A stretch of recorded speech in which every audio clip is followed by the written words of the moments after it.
El contenido proporcionado en este podcast tiene fines informativos y educativos únicamente. Cap Medical presenta.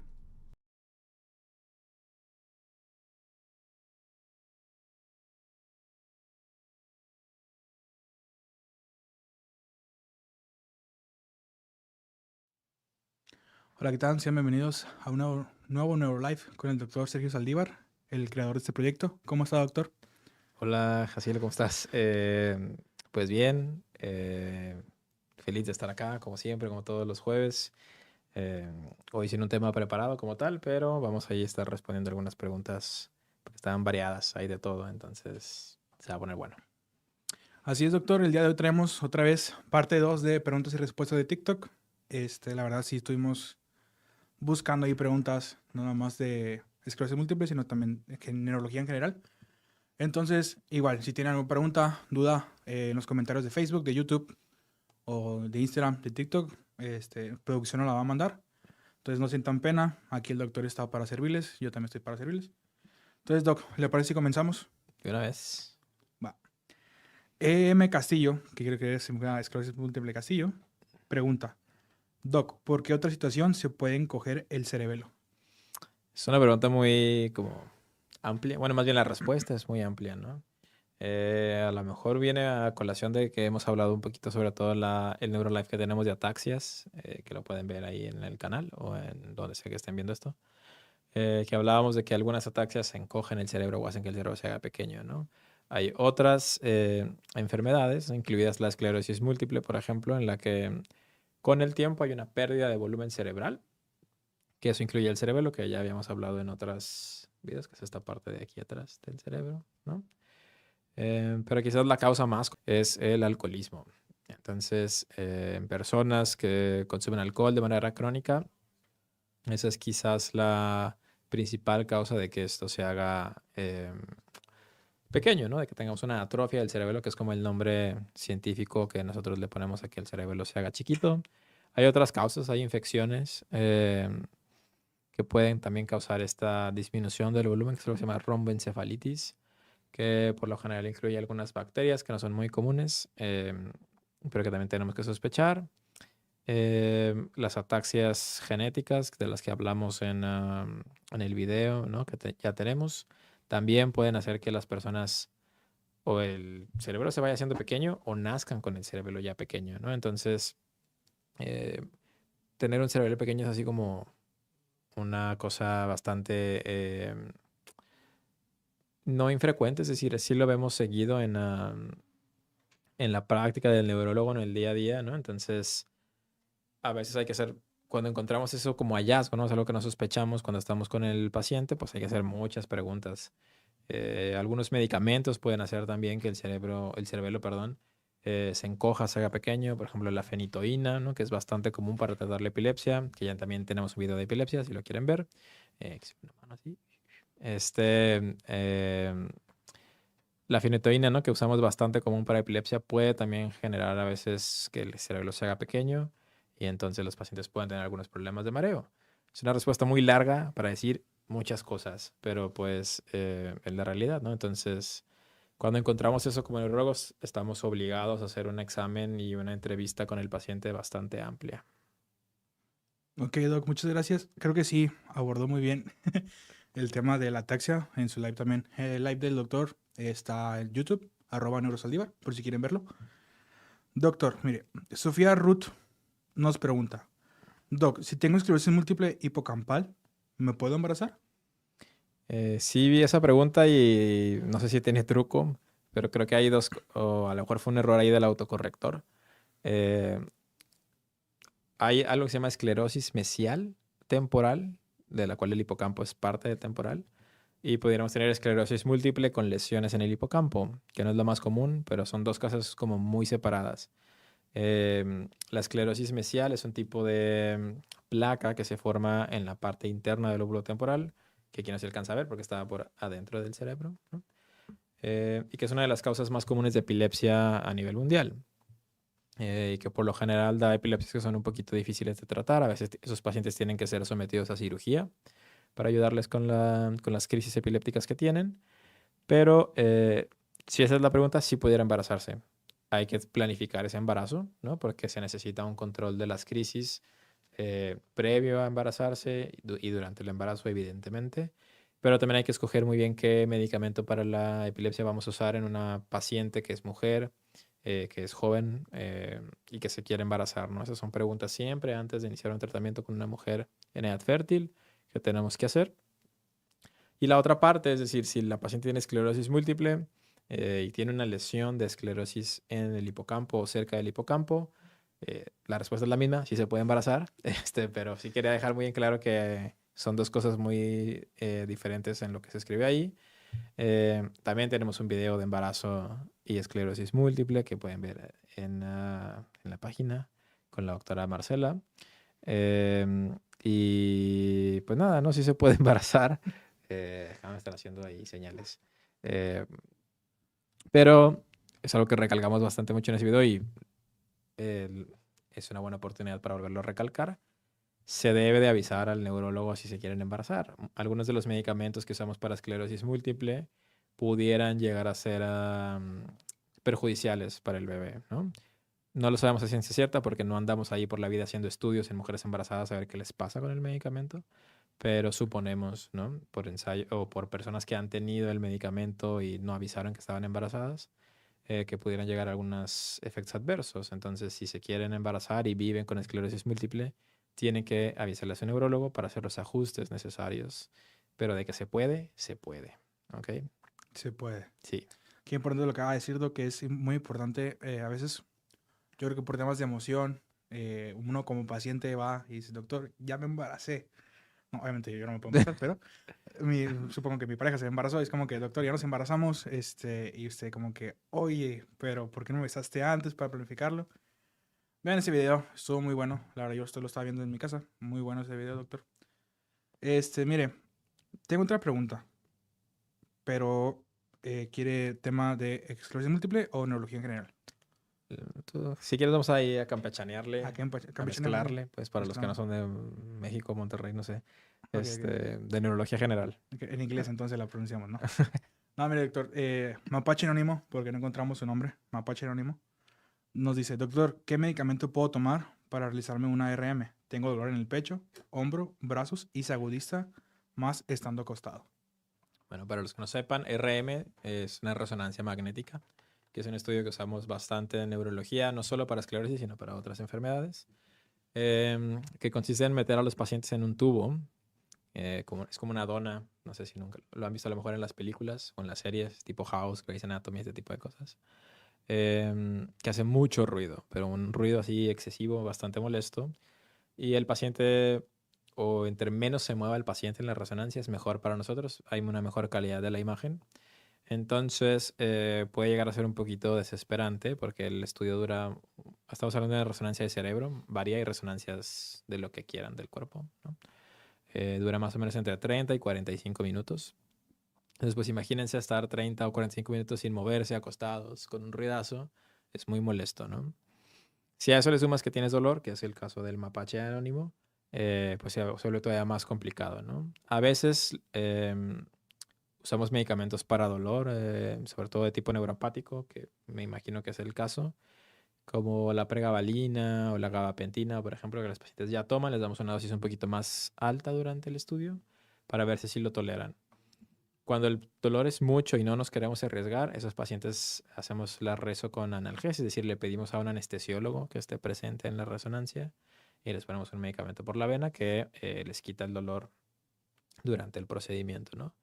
Y si el paciente, aparte del dolor, es claustrofóbico, a veces sí lo sedamos completamente, lo dormimos y está ahí el anestesiólogo cuidando que no pase nada. Y ya sí es mucho más fácil hacer la resonancia. Claro que eso tiene algunas desventajas. Hay que programarlo, entonces se necesita más espacio en el lugar donde se vaya a hacer la resonancia, porque hay que esperar que el paciente se duerma, que despierte, etcétera, etcétera, ¿no? Toma más tiempo. Es más costoso porque hay que pagarle al anestesiólogo y hay que pagar los medicamentos. Y pues muchas veces en neurología tenemos que hacer varias resonancias, ¿no? Entonces hay que estar haciendo eso seguido y se vuelve un poquito molesto. Pero si hay pacientes que lo necesitan, digo, si alguna Sí. vez se han hecho una resonancia, sabrán que es molesto. Yo me he hecho una resonancia. Entonces sí se necesita mucha fuerza de voluntad para no moverse allá adentro. Pero pues esa sería la respuesta. Si es mucho el dolor, que busque hacerse la resonancia con analgesia, ¿no? Que su neurólogo pida que haya un anestesiólogo ahí presente. Ok, muchas gracias. Beatriz Wong nos pregunta algo más como tema neurológico, no tanto esclerosis múltiple. Dice, doctor, ¿podría decirnos sobre la neuromielitis óptica cero negativa y los tratamientos que hay para la enfermedad? Esa es una buena pregunta porque mezcla la esclerosis con la neurología general. La neuromielitis óptica, que de eso no hay video, pero pronto tendremos un video. Me comprometo aquí a que Próximamente, próximamente va a el haber un nuevo video de tema. neuromielitis óptica.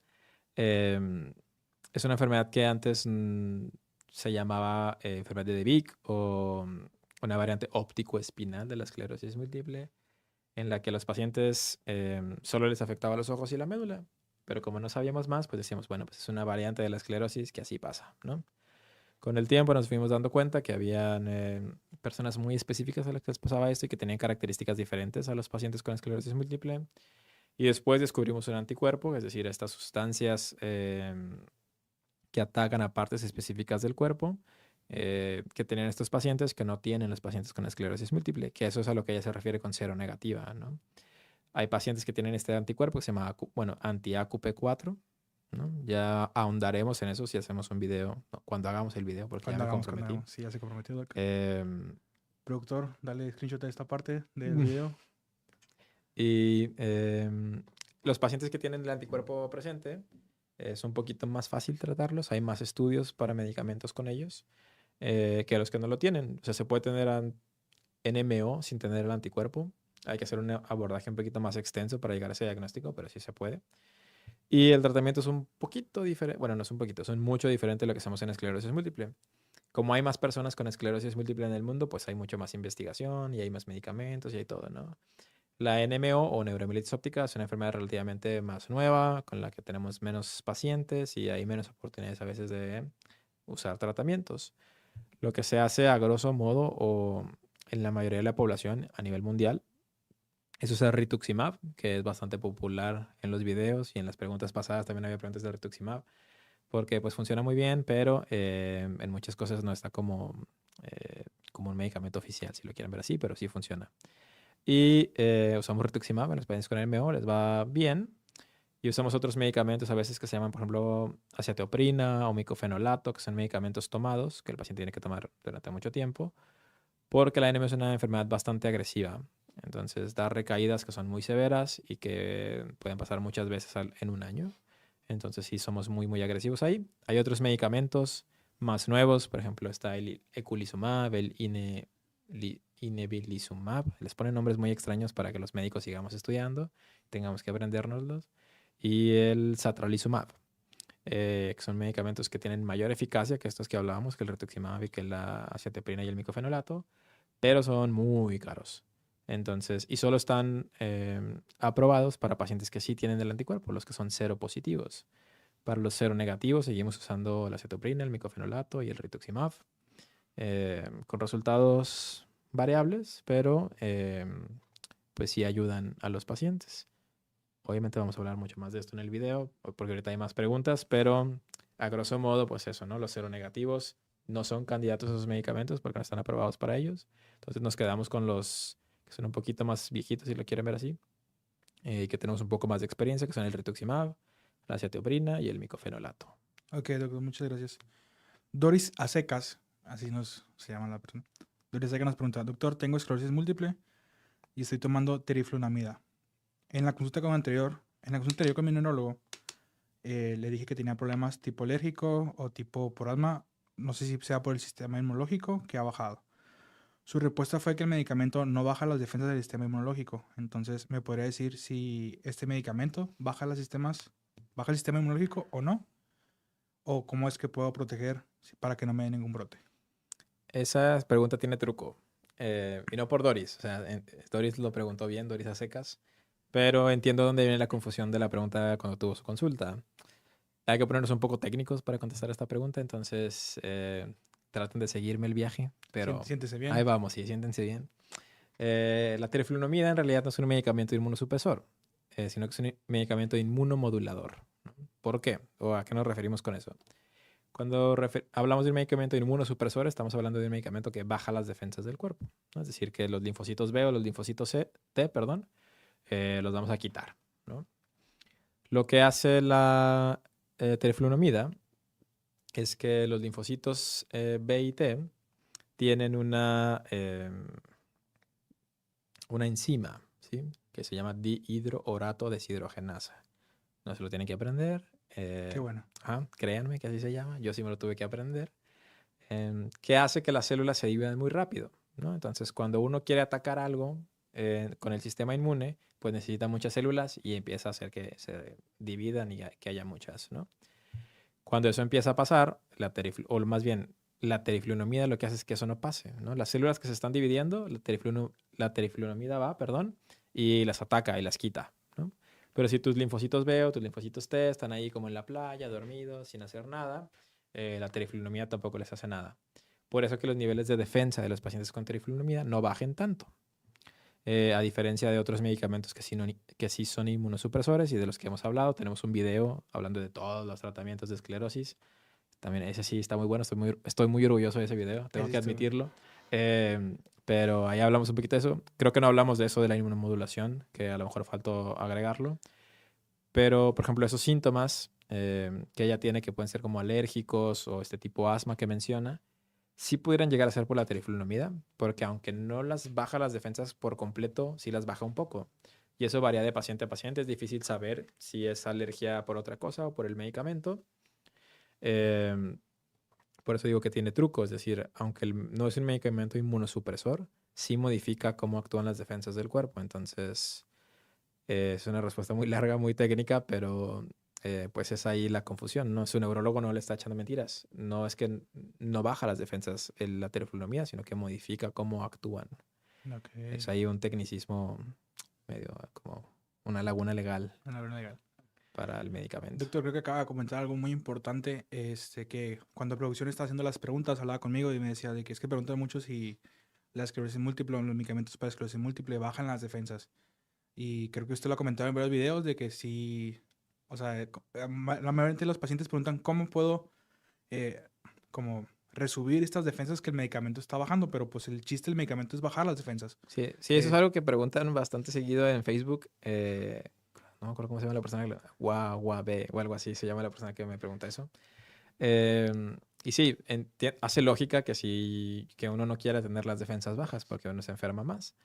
Pero las defensas son lo que no está funcionando bien. Por eso queremos eliminarlas o quitarlas o bajarlas. Si tomamos cosas para subir las defensas, pues es como contrarrestar lo que estamos tomando. Entonces, no hay algo que deban de tomar para subir las defensas si tienen un medicamento inmunosupresor. Lo que tienen que hacer es tomar algunas medidas precautorias muy básicas, ¿no? Es decir, lavarse las manos, tratar de evitar lugares muy concurridos o con gente que no sepan si está enferma o no. Por ejemplo, los niños siempre están enfermos, siempre andan metiendo las manos en cualquier lado, se meten las cosas a la boca. Son como una fábrica de gérmenes los niños. Sí. Entonces, si ustedes están con un medicamento inmunosupresor, no quiere decir que no puedan estar ahí con los niños, pero hay que tener un poquito de cuidado. Usar cubrebocas, por ejemplo. Si van a ir a visitar a alguien que está enfermo o si van a ir a un lugar muy concurrido a veces. O aquí en Monterrey si está la contaminación muy alta, ¿no? Ese tipo de cosas. Monterrey es perfecto, Doc. Monterrey es perfecto, pero a veces el aire de otras ciudades llega aquí contaminado, ¿no? Pero es lo que hay que hacer, ¿no? No hay que tomar medicamentos, no hay vitaminas que tomar para eso, ni el ajo rey, ni esas cosas que venden así como en mágicas, ¿no? Si dicen que un producto es mágico, probablemente no sirve. Pero entonces confíen en el medicamento inmunosupresor, tomen sus precauciones y es todo lo que tienen que hacer. Muchas gracias, Doc. Y gracias por aclarar esta duda que a lo mejor muchos pacientes o yo como paciente también tengo. Y mire, nos llegaron unas preguntas de Facebook. Muchas gracias, producción, por pasárnosla. Dice, buenas tardes, doctor. Luna Estrella pregunta, ¿la esclerosis múltiple puede estar en la tiroides? No. No. No. Bueno, vamos a hablar un poquito. No, la esclerosis múltiple es una enfermedad exclusivamente del sistema nervioso, o sea que incluye el cerebro, ¿no? Y la médula, lo que sale. Ni siquiera los nervios periféricos, es decir, si los nervios que tenemos en los brazos y eso, no se incluyen para el diagnóstico de esclerosis múltiple. La tiroides puede esclerosarse, puede ponerse dura, pero eso es más bien terrenos de un endocrinólogo, entonces no quiero andar diciendo ahí Sí. cosas que después hagan así como saquen el clip de contexto, entonces eso Producción, por apenas favor. con un endocrino, sí. Sí. Y nos llega otra pregunta de Rosario Gómez Villa. Que dice, doctor, ¿qué vacunas debe tener un paciente con esclerosis múltiple antes de iniciar el tratamiento con Ocrevus? Es una buena pregunta. El Ocrevus o los Ocrelizumab, que es el nombre de la molécula, bajan las defensas, como lo hemos venido diciendo. Entonces, cuando uno se vacuna, estando en Ocrelizumab o estando tomando Ocrelizumab, la respuesta del sistema inmune no es tan buena para generar defensas, porque pues no hay tanto material para hacer defensas, ¿no? Entonces recomendamos que los pacientes se vacunen de lo que sea que les falte, ¿no? De su cartilla nacional de vacunación antes de empezar Ocrelizumab.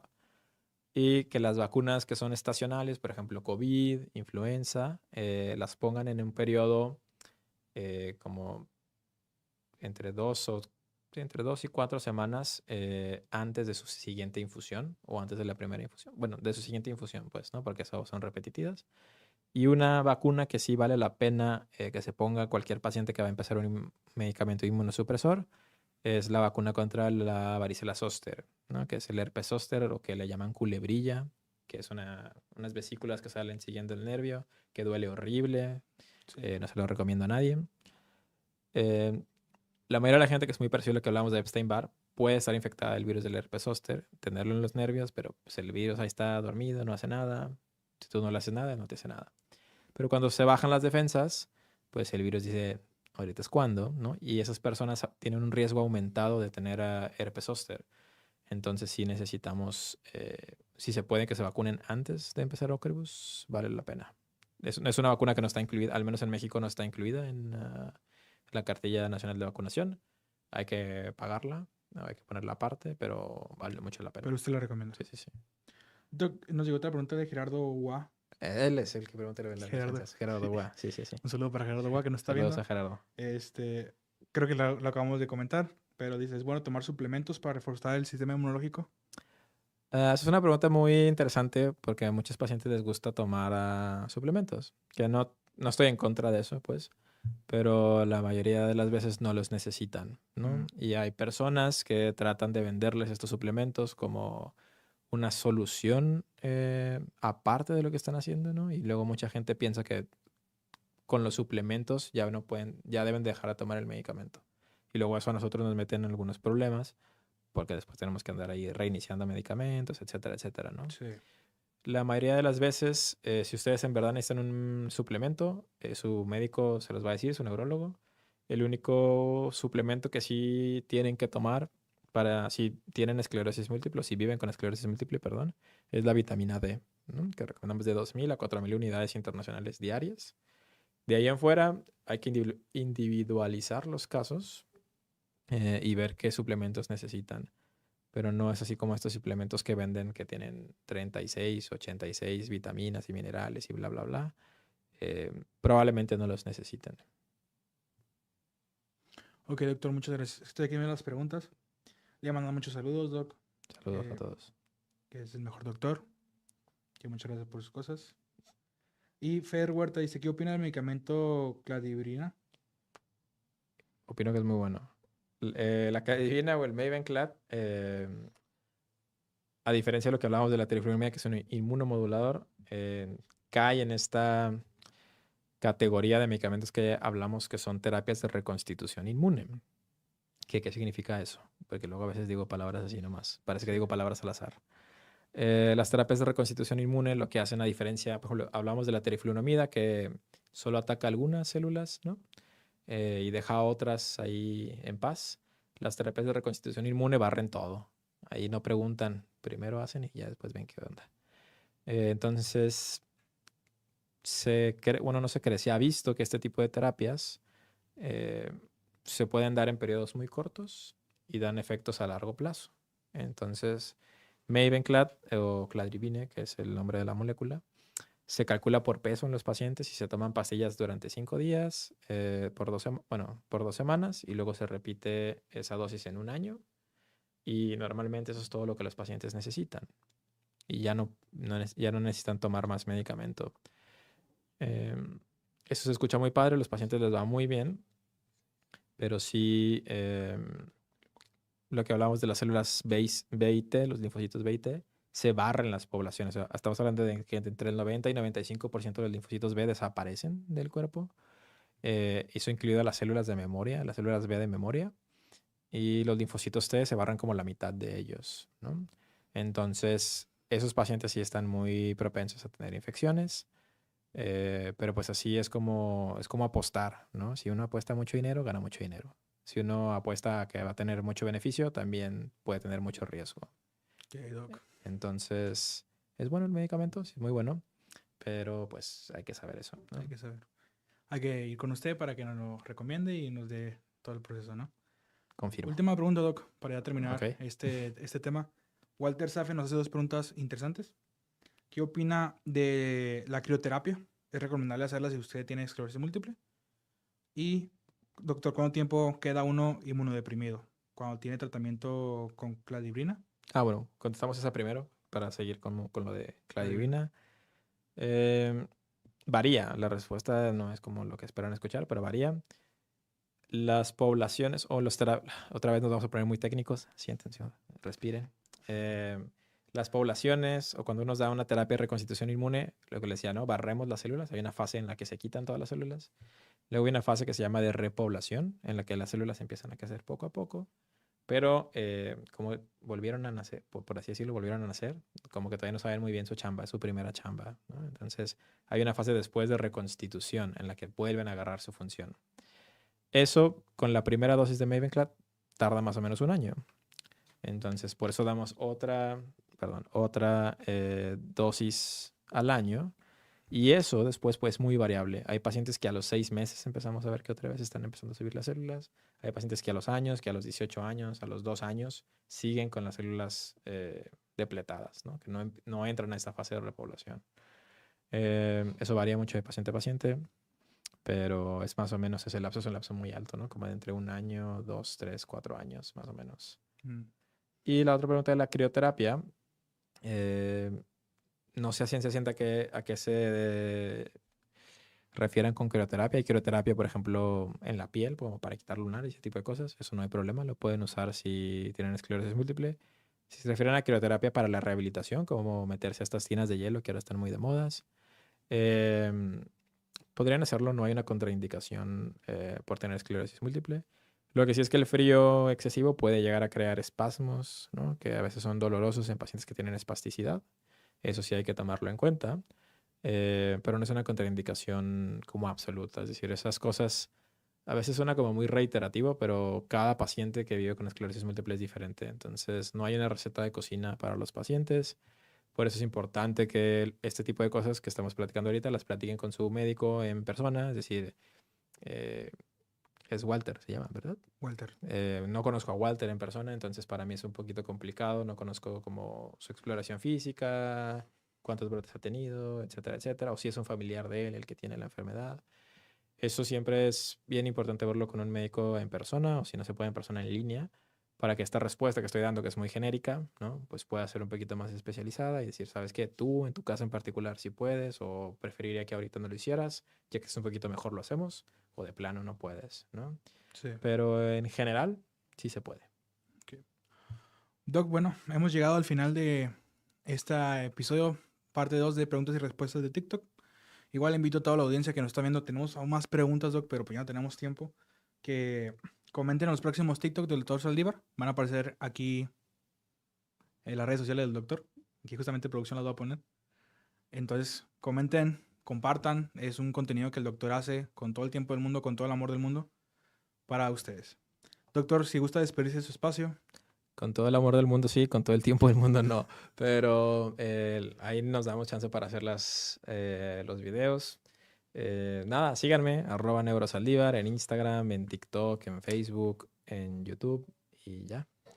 Bueno, Twitch, tiene su Twitch, pero tengo Twitch, pero no lo usamos. No lo habíamos actualizado. Ajá, no. Se ponen padres los videos. Es una forma un poquito diferente o estamos tratando de acercar la neurología a las personas. Los neurólogos casi siempre somos como muy secos o históricamente no son como las personas más amables del mundo. Estamos tratando de cambiar eso. Acérquense, hagan las preguntas ahí. trato de contestarlas yo lo más... Bueno, yo contesto todas las preguntas, pero trato de contestarlas lo más pronto posible. Que a Sí. veces sí se me pasa así de que, bueno, hay, no sé, una semana y no les he contestado, se me va la onda. No es como que yo esté pegado ahí todo el tiempo, pero trato de sí contestarlas. Así que con toda confianza, escríbanme @neurosaldívar, ya sea en Instagram o en TikTok o en Facebook. Y si es una respuesta muy cortita, a veces sí las contesto ahí, a veces como algunas de estas preguntas que ya habíamos visto, pero que creemos que vale la pena expandirnos un poquito más en la respuesta, Sí. las guardamos para este tipo de videos. Y nada más, se viene el video de NMO, se vienen cosas interesantes, Se vienen cositas. se vienen cositas Se que vienen no podemos cositas. decir todavía, pero... ¿Me da permiso de adelantar una cosa, Doc? Sí. No, Lo- bueno, sí, sí, sí. Sí. Lo que se viene para el canal de Nuevo Saldívar son los bloopers del mes. Tengan en cuenta, voten por su blooper favorito. Vamos a subir de 3 a 4 bloopers. Voten por su blooper favorito y no van a ganar nada, pero va a ser los Blooper Awards de Neuro La Saldívar. verdad es que hay pocos bloopers, entonces pues sí batalla la producción para escogerlos. No hay pero, muchos bloopers, Doc. No digan mentiras. casi siempre me sale toda la primera, entonces, pues bueno. Bueno, doctor, les recuerdo que van a estar apareciendo los números de contacto del Tucus Saldívar, así como su dirección. Igual otra vez sus redes sociales. Y los invito a suscribirse, compartir, darle like, darle me gusta, dependiendo en qué plataforma lo estén viendo. Eso es algo que el doctor hace cuando tiene tiempo, porque está muy ocupado. Sabemos que su agenda es muy ocupada. Sabemos que siempre está ahí tratando de como ayudar a las personas. Ahorita antes de iniciar el live hablaba de que venía desvelado porque tuvo que recibir un paciente. Es algo que pues realmente lo hace de todo corazón para todos nosotros. Y muchas gracias, doctor. Lo aprecio demasiado por eso. Gracias, gracias. Y pues sí, nada, estamos a la orden. Roberto J. Cantú 400, Colonia de los Doctores, Monterrey, Nuevo León. @neurosaldívar. teléfonos? No me sé el teléfono, todavía no me lo aprendo, pero empieza con 81. Ahí les Ahí ponen producción el los resto, pone, Doc, sí. no se preocupe. Y pues sí, nada, nos vemos el próximo jueves a las 2 con algún tema en específico que aún no decidimos. Pasemos el de neuromielitis. Neuromilites y usted. Nos vemos el siguiente jueves para hablar de Neuromielitis. neuromielitis óptica. Y nada, hasta luego. Hasta luego.